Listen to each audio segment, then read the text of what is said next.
ምክንያቱም ልዑል ከመቅደሱ ይናገራል። የልዑል መቅደስ ውስጥ ነው።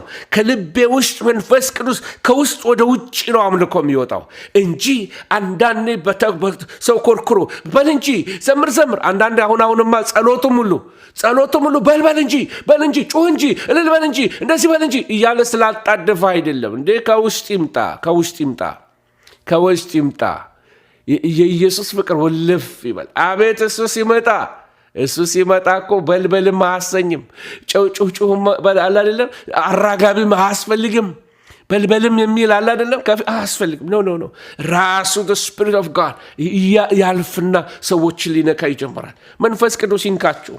መንፈስ ቅዱስ ሳይነካን አንዳንድ ጊዜ ለራሳችን ወርሺፕ አትሞስፌር ፈጥረን እንሄዳለን እና ወርሺፕ አትሞስፌር ፈጥረን የመንፈስ ቅዱስ አይደለም።